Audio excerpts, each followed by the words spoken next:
Thank you. And I just need to remember to select the correct button and not leave the session by mistake as happened in the past. Good afternoon, colleagues, and a warm welcome to our Helic Reading Journal Club. And today's article that we will be discussing is titled Crisis Librarianship, an examination of online librarianship roles in the wake of the COVID-19 pandemic. It's a 2022 publication. And this session will be facilitated by Ms. Molly Chikafa from the Rhodes University. She is also the branch convener for the Eastern Cape, and with her, Ms. Ingrid Thompson, a librarian at UCT, will be facilitating the session. Ingrid is also the PRO. I forgot to introduce myself, but I'm sure everybody know me by now. I am Dr. Lynn Kleinveld, an academic at CPUT and also the chairperson of Helic National. And my role this afternoon was to welcome you all. And I will now hand over to Molly, who will share a little bit with us why this article was chosen for our reading club discussion this afternoon. And thereafter, we will open up for a discussion. We have some leading questions, and we will then engage on various aspects that stood out for us in this article. So thank you and welcome once again. And I will now hand over to Molly and Ingrid to start the session. Thank you. Molly, over to you. Okay, thank you very much, Dr. Lynn. I was given this task of selecting this article, and I remember that week, it was a very busy week, and I started to panic, and I thought, oh my gosh, what topic am I, what title, what journal title am I going to choose? But yes, as I was still pondering on that, this article came into my my screen, one of my emails. So we are discussing today crisis librarianship, an examination of online librarianship roles in the wake of COVID-19. When I looked at this article, I thought most of us have, like a lot of us have experienced, you know, being thrown into this online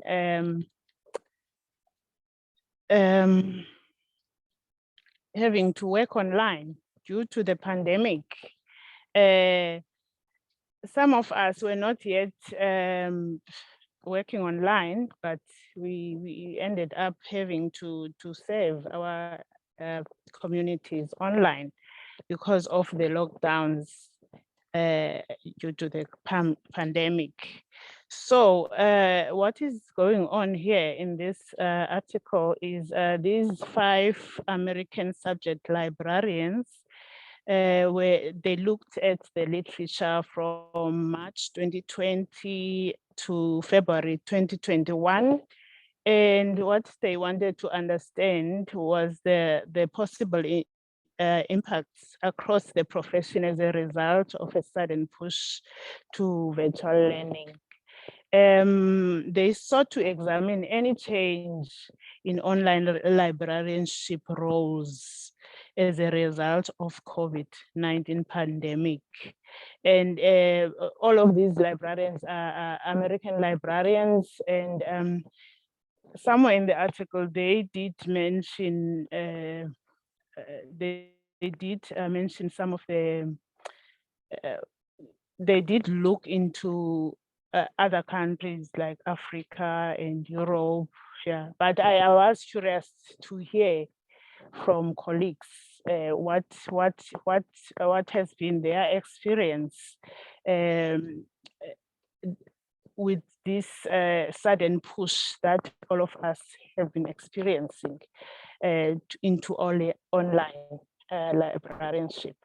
So colleagues, if you can just jump in, as Ingrid would say, jump in and comment and post your question, and we can discuss this article.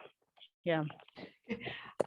Molly, I was quite fascinated that they were, I mean, you know, sort of one has to distinguish between distance education, that they started out with that, distinguishing between distance education and online education. I mean, in that first paragraph, they talk about the services performed in support of online librarianship, including those tasks like creating LibGuides, and we probably, maybe we're all LibGuided out, but LibGuides, and providing librarian support via the course management system. So at UCT, we use VULA, and the librarians are generally, the subject librarians are present on there. And then obviously collection development, they specifically say of born digital materials. And that often those duties are supported by the subject specialist or liaison librarians. So I was quite quite interested that they made this distinction, and I certainly didn't realize that online librarianship or distance education librarianship had actually, and it's stupid, I should have clicked, because UNIS has been around forever. That it's been going for so long. And then they also make a comment that not all online learners are distance education learners, which is also quite important. So we were probably doing a bit of this maybe before COVID hit. I wonder, Lynn, if people put their hands up and they can unmute themselves, we can get a conversation going. Sure. I think that might work. We're a small number of people, so it's not going to be unmanageable. Yes, please, colleagues, engage with us. I don't see any hands at the moment, but okay, thanks, Teresa. I see your hand now. I just wanted to make a comment before I hand over to you regarding the distinction made between distance learning and online learning. There was a part in the article that I kind of found a little bit shocking as to the distance learning aspects, certain aspects that were not supported. And I thought to myself, it made me think back to my days as a faculty librarian, and distance learning got introduced as you might know that we are a geographically dispersed university of technology, and certain courses extended into little towns. So we would have sessions, block sessions, where students that were enrolled on the distance learning part of a program would come in, and the librarian was always involved in that process, in that block session, to provide support and training in person, but that it went beyond that after the block session. And of course, this took place in various ways, whether it was email communication or via the LibGuides. I mean, the LibGuides, they played an important role. And of course, as we continue developing our content management system that we use is Blackboard, where quite a lot of the services got embedded, because taking it a step further, they speak about embedded librarianship here as well. So I just wanted to point that out about some of the findings they revealed there that that was different or handled differently compared to online learning. But I'm going to now hand over to Teresa just to share with us. Oh, thank Teresa? you. Thank you, Chair. I hope you can hear me. Am I We can hear you audible? clearly. Oh, okay. Thank you. First of all, I would like to thank the organizers, Ingrid, Molly, as well as yourself, Chair, for facilitating this interesting session. I just wanted to share from the IIE side that, you know, there's some sections that we can relate to regarding the findings of this article, and some differences as well. The first one being that when COVID hit us, fortunately, we were not very new online. We had our first distance campus. Like now that Ingrid has identified that that distinction between distance and online learning that, you know, stood out for her as much as it did for me. So when I try to reintrospect on that, is the fact that we have not necessarily a student who belongs to a distance campus, meaning distance campus doesn't have any belonging in the physical contact space that we have, but is somebody who's learning using our online learning management system, but is sitting, you know, in different places of the country and of the world. But then that doesn't necessarily mean that our student who belongs to a face-to-face campus can engage on the online learning using that learning management system.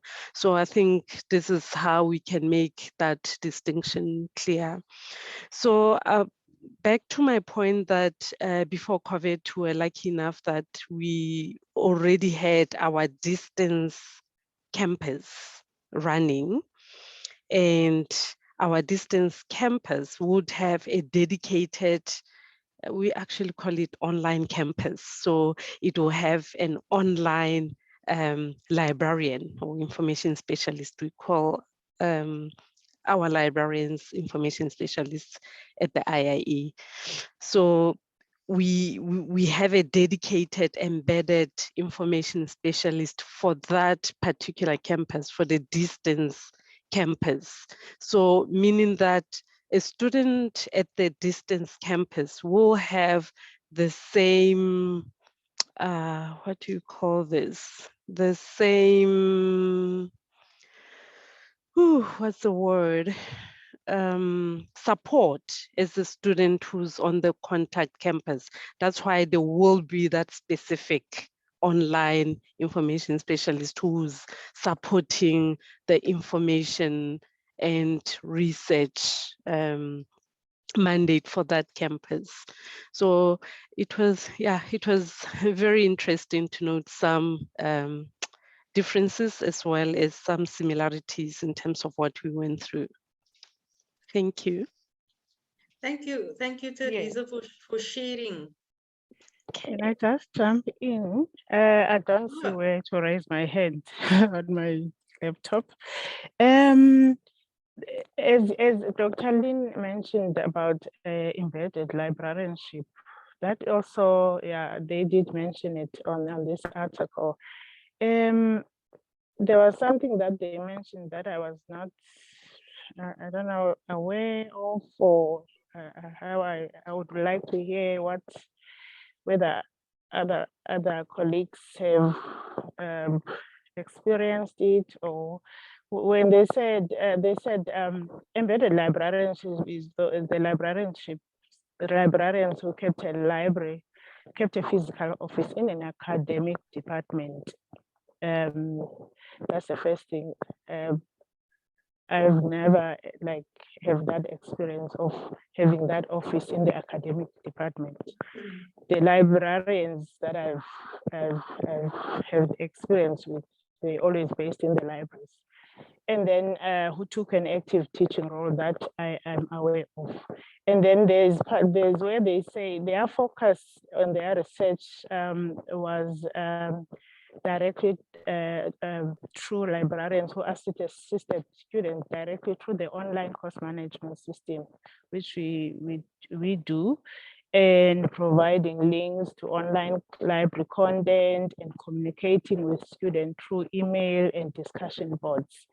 But now this point, writing and administering quizzes, that's the thing which was new to me. What are those quizzes for? Like, what type of quizzes, or has anyone experienced or has done those quizzes in their own experience? Yes.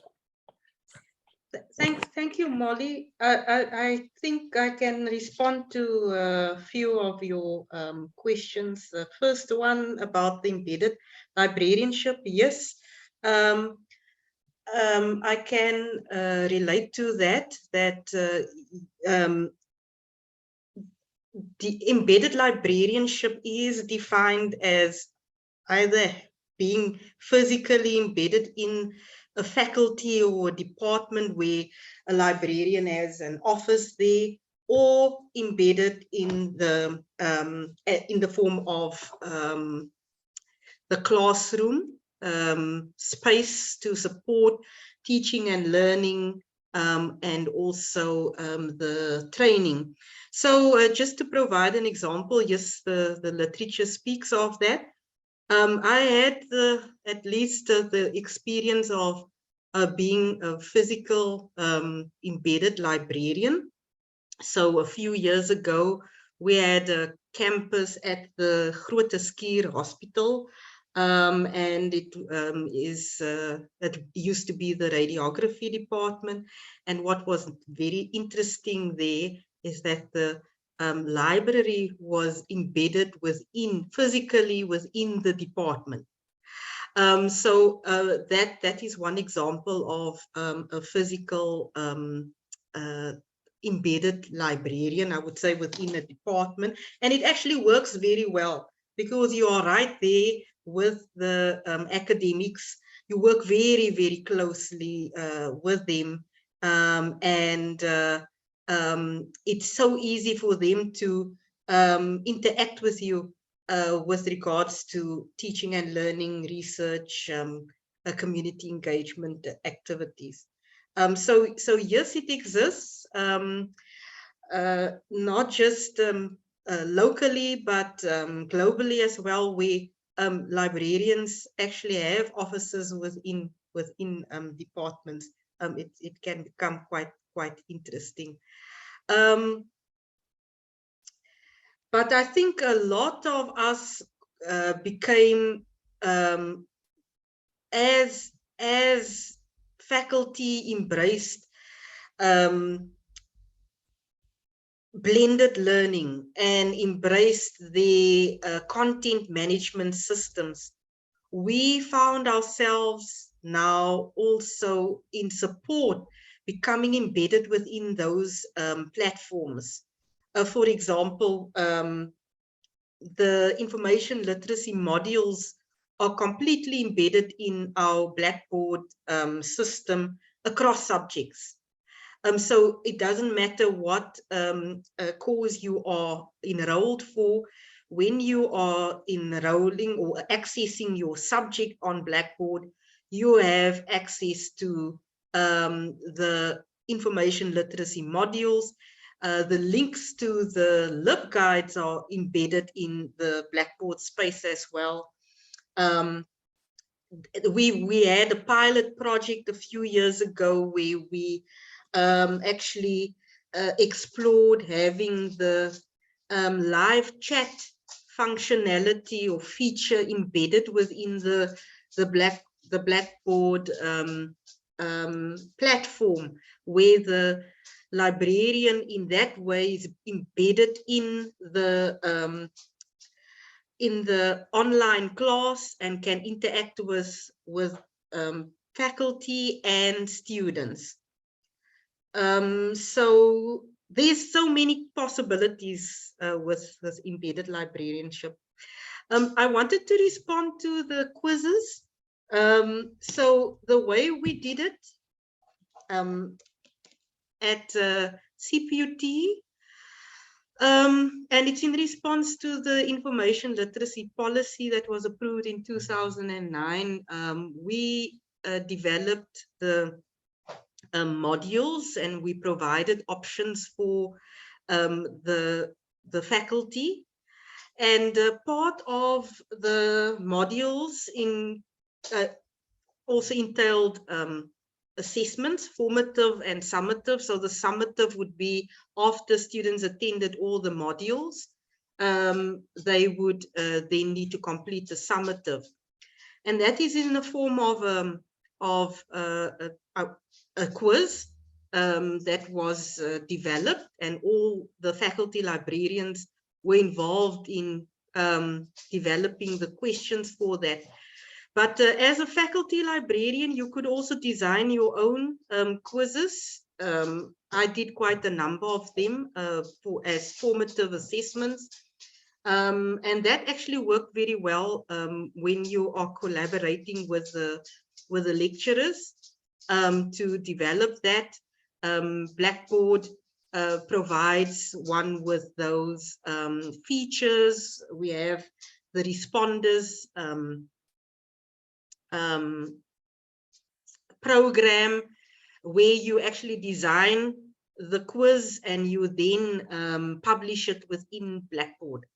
So that is just one example of how librarians got involved in administering quizzes, linking it to information literacy modules, and assessments of those modules. I'm going to stop there and provide colleagues to also share any of their experiences. I'm sure there's other examples of how librarians are embedded, or how you are administering quizzes. Thank you.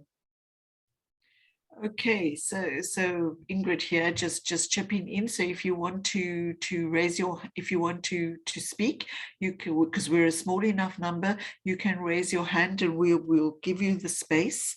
The one thing that I did, you know, looking at this, I mean, the purpose of the study was to understand the nature of the common online librarianship tasks performed before and after March 2020, and there were some very interesting things. The one sort of comment was about the expectations of the academics, with particularly with regard to what was available around collection development.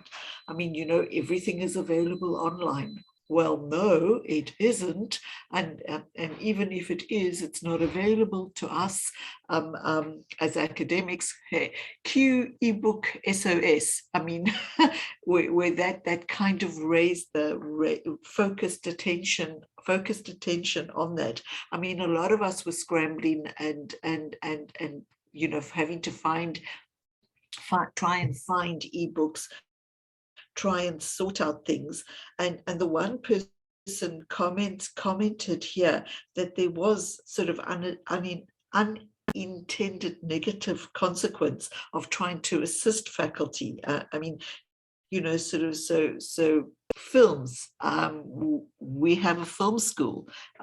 You know, the films that needed to be shown or flighted, but only we couldn't. A lot of the film was on Netflix maybe, or on Showmax, and you would need to say to people, no, we can't give you access to that because Netflix and Showmax do not have a model where of institutional access. It's an individual subscription. And so on. So it kind of really did raise the focus, put a spotlight on the online, on collection development and what was available. I don't know if anyone else had that kind of stress pre-COVID. I mean, we were buying print materials, we were buying, you know, you'd kind of weigh up the options. Print costs this, e costs that. Oh, we're not going to actually go and buy the e because, well, we don't need to. But once COVID hit, you really had to consider that, and that's when we ran into the issues of pricing. So I've got that's a bit of a hobby horse for me. But I was very glad to see that it had come up. Absolutely, absolutely, Ingrid. You know, this is it remains a hot topic, and also to some extent, or to a great extent, very sore point for academics, and I'm sure for academic librarians as well, with regards to the COVID pandemic and needing to still have access to content. Besides the cost, access, and not, you know, the restrictions still on access to electronic material. It remains a huge challenge. I'm all for going E, but going E with multiple user access. That is, for me, the ideal situation. But as we know, there's so many restrictions from the publishers, and where this is all going to end, I honestly don't know. It remains, Ingrid, a topic that we seem to get into, and where we actually need to have another session where we just discuss this again. But that is just what I wanted to say. Yes, the collection and going the electronic route, it's still a challenge with the pricing and the access. I think Molly wanted to say something. Yes, please go ahead. You know, as you are talking, I think it was Ingrid saying that in the article it was mentioned that you know, the pressure of saying yes to everything, and now post-COVID, it has given us more of you know, more stress, if I can say that. Because I remember during COVID, there was a time that we were closed we were working from home, and then we came back, but our doors were still closed, and what we needed to do was to fetch the books from the shelves, where the students and the academics would send you lists, and then you would pick up the books from the shelves and put in a box and drop the for the academic or student to pick up. Ne? So now it seems like that expectation is still there. Now that we are back, they're so, what I've experienced is they seem to be so relaxed. They feel like we should be still doing those things, doing things for them instead of them going to the shelf themselves and picking books for themselves. They still have that expectation, which is a bit a little bit hard, and the experiences that we've had now because of this COVID, we've lost lots of staff members, and there's been a cut in jobs. So we are doing our own jobs, there's added responsibilities that we have to do. And then on top of that, there's that expectation that is still out there from the academics. Yeah, that's what I wanted to say.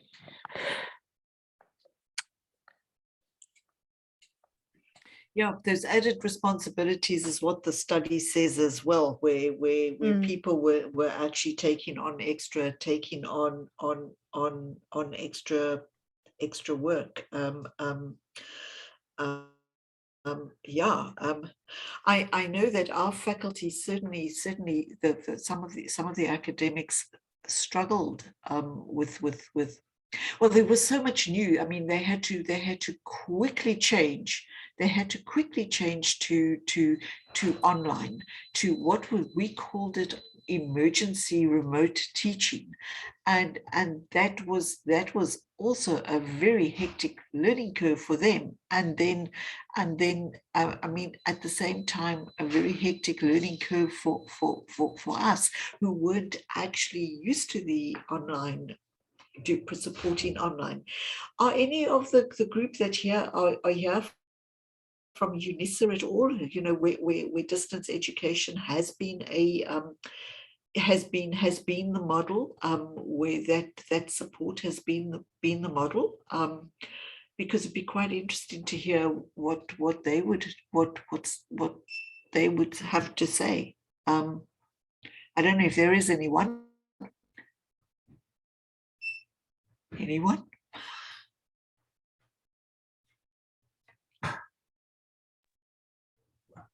Did I hear a scanner in the background? No, I'm going to switch off. You hearing the sounds of the desk. I'm not at the desk, but you. I wanted to say it sounds like a book being issued or returned in the background. The sounds of the library. The sounds of the library. It's soothing.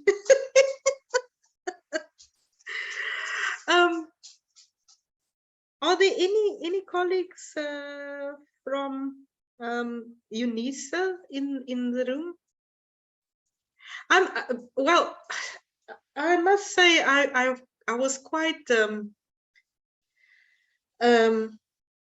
lucky in a sense that I focus quite a bit on blended learning, and when I was doing the MIT, and I guess that helped me to become very much involved with a Blackboard and working closely with the lecturers at the time, and I got myself involved in all sorts of projects and things, but that really assisted when the pandemic hit, and I now found myself being a very new academic, as I had just started that year full time. I at least had that bit of background experience of exploring new things, and it was great that I could also then assist my colleagues, you know, with the challenges and now needing to go completely online.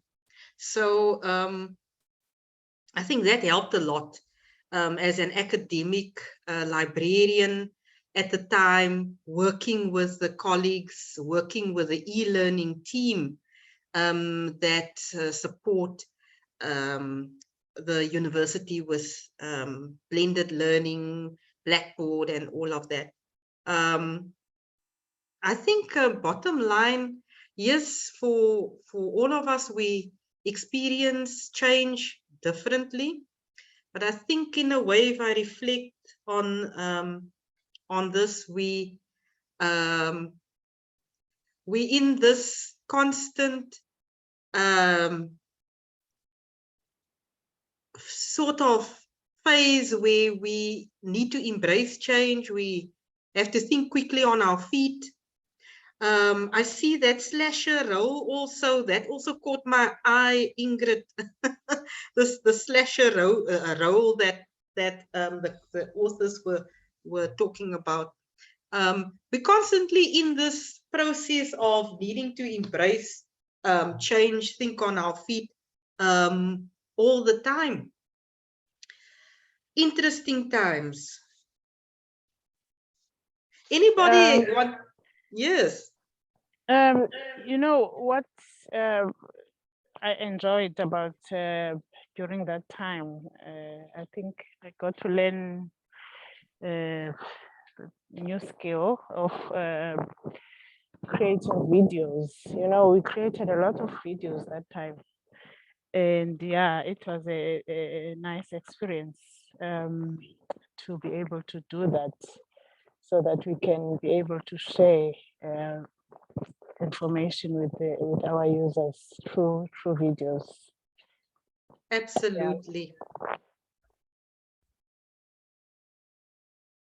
Are there anybody, any other colleagues who would like to just share with us at your institution how you went about, you know, supporting your users? Anything that you would like to share, best practices with us? Good afternoon.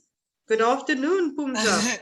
I'm sorry, I don't know where to get my head up. Anyway. It's fine. You may. I don't have a lot, but I came here to come and learn, mostly because it's been hectic. It's still hectic.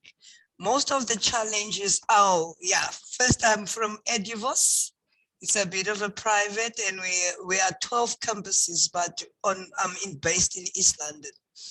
So it's a bit of a small library we have like a capacity of 200 and something students. So my challenge is getting my students interested, especially in the blended information literacy quizzes that we do. I can't seem to get them to I just wanted to find out, do you guys like incentivize them? Do you bribe them with something? Or is it different on your side? You mean to get the students? Or yes. Do you mean to get the students to complete the quizzes? Yes, they're very disconnected. They okay. don't. Okay. So okay, I'll start because we of course, in response to the information literacy policy, which is not a library, it's an institutional policy. Yes. A lot of colleagues in the beginning, you know, were a bit confused, and they thought it's a library. It's not a it's an institutional information literacy policy. Okay. And that was approved in 2009. And in response to that, from the library side, we found a way of assisting and supporting the faculty with now needing to integrate information literacy into the curriculum. Okay. So we developed a model, and okay, we came to the point over time in 2013. We rolled out this formal information literacy program and it's credit bearing. Oh, okay, okay. And of course, it needs to be linked to a subject. Okay, right. So the departments decide on that as to the linking, okay? And when we are then requested to conduct the program, how it works is we are then also, as a librarian, linked to the that specific code on Blackboard. Okay. So this quiz that I talked about and the quizzes that we developed were then uploaded into Blackboard. So the students actually then had to complete the assessment. It's linked to the subject. Of course, it was up to the lecturer that then did the assessment weighting as Okay, to how that then is incorporated into the subject. Okay, because that is the lecturer's part. So this is how, of course, we got to get the students to do it, because it was part of the continuous evaluation assessment. I see, I see. So on my side, I just need to get the lecture to take it as seriously as, yeah. Okay, thank you so much. Absolutely. Appreciate it. You're welcome. Okay. We're here to learn from one another. Yes. I think I saw Vuya put her hand up. View, please go ahead. Good afternoon, everyone. Can you hear me? Yes, please go ahead. Welcome. All right. Thank you so much, Che, and to all the organizers. In response to challenges, Dr. Lin, that you said we need to share, besides the challenges of having to use online platforms at instant and to know them like very well at the very challenging time, it was, for me, it was the WhatsApp groups. Ooh, WhatsApp groups for me were the very challenging thing, because you have to keep on checking WhatsApp and different groups, and every day a group will be formed. You will be invited to another group, and that group. And these WhatsApp messages, they will sometimes come at night at awkward times, students asking this, and you have to explain to them something that you are also not sure of via WhatsApp. So that was my challenge, the WhatsApp groups. Thank you so much, everyone. You're welcome, and thank you for sharing that with us, Viyukazi. I know with the WhatsApp, we all, tried. It was all trial and error. You can imagine everybody really wanted to reach out to the students. And as much as we have been talking quite a bit about content management systems here today and being embedded there and supporting, what we have not really touched on are the data intensive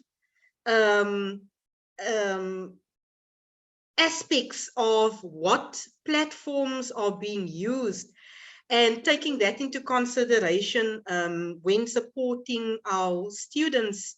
Remember, the students were not on campus. I mean, we all were in that situation. We had to work from home, and everybody's situation was different.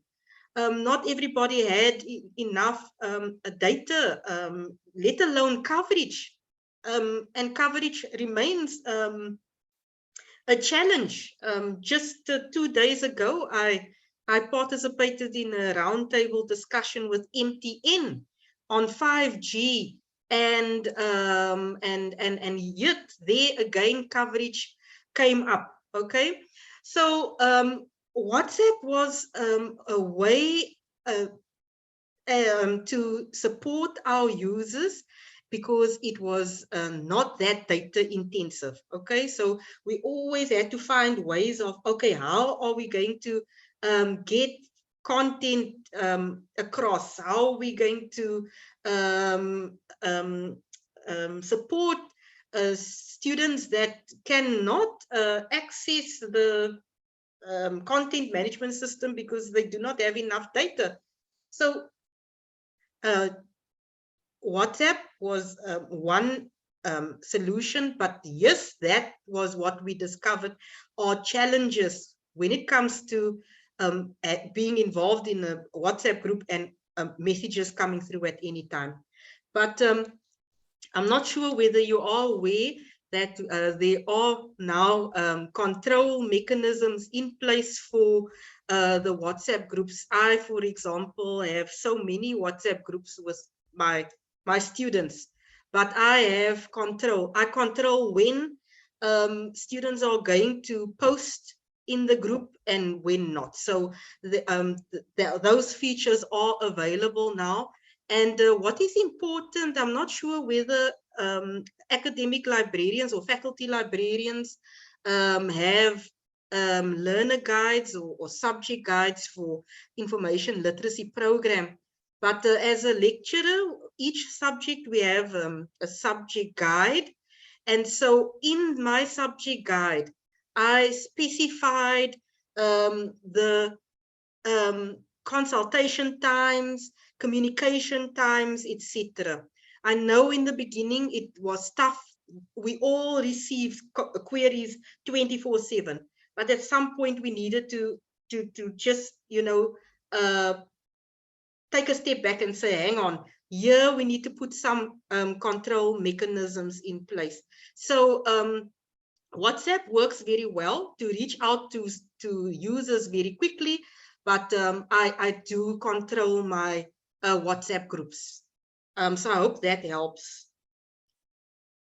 If I can say something, Dr. Lynn, Yes, please. with regards to WhatsApp, what I enjoyed about it is the fact that you can send a VN for some of the queries.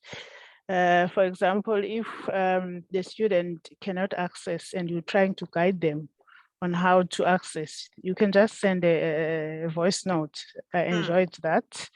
Unlike on the email, you have to type everything, you know, yeah. So WhatsApp has its own advantages, yeah, and disadvantages. As you said. And limitations as well in terms of file sizes. That is what we also discovered. You know, we try to be innovative and want to share a video, and then the size is too large, and needing to then find tools to reduce the file sizes and all of that.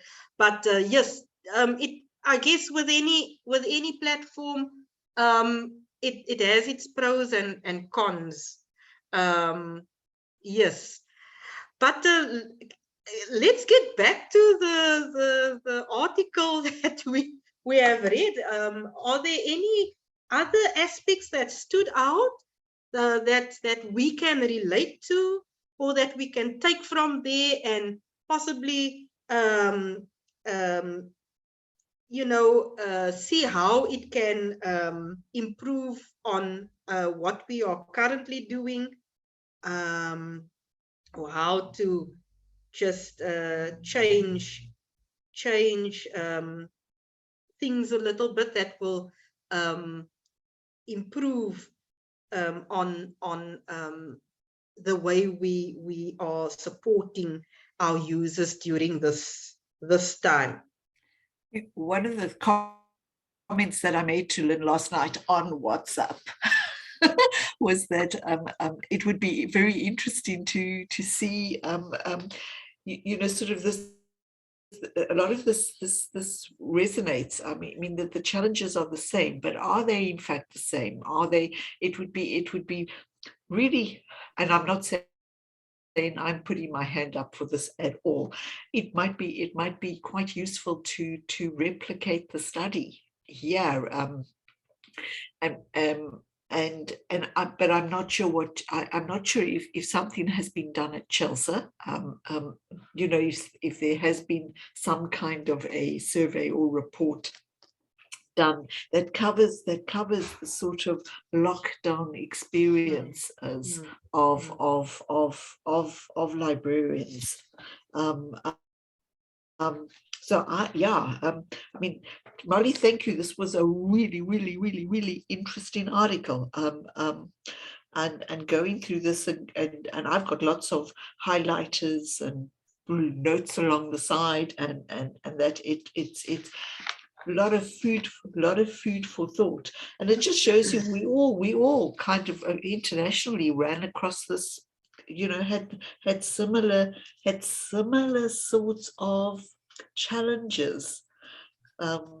Yeah. Thanks, Ingrid. I was waiting for you to mention that part. I thought I would not want to jump the gun, but I thought after reading the article, certainly would be a good idea yes, let's find out from you know, our colleagues and to conduct a similar study a year. I'm not sure. Sorry, and not the official, sort of policy statements and stuff that come from our library executive and the library management, but actually what was happening down on the ground, and getting a sense. And I picked up in the sense in this article that is what they did. It wasn't library management speak for, oh, look how wonderfully we did, and how the staff pivoted. It actually raised issues. So I'm throwing this out there. It's not for someone, I don't know, Ingrid, to pick up the gauntlet. So Ingrid, it might be. Sorry, Ingrid. I'm all for you know, always wanting to hear from the people on the ground, because I believe we are the ones that really experience and deal with the nitty-gritty every day with our users, with our clients. So definitely a good idea, and I think it is something that is needed. How we go about it, it's open to suggestions, and I mean, I guess we can have another conversation on how to approach it, but it would really add value to the profession to have a survey conducted on these aspects. On that note, I would like to thank everybody for your participation this afternoon. Indeed, Molly, it was really a great choice. It got us thinking. There's been aspects we could relate to. There are, for some of us, we could take something away from this article, but not just the article. The discussion this afternoon was fruitful. I think we've learned so much from one another by just as much as we were discussing the article, but through that and through the conversation, we got to also learn from one another and just share what challenges and what successes there were. And I think this is the point about having these discussions, or that we take something from it. And I believe that we all did in our own way. We have contributed and taken something from the discussion this afternoon. So thank you, Molly and Ingrid, for arranging, for facilitating.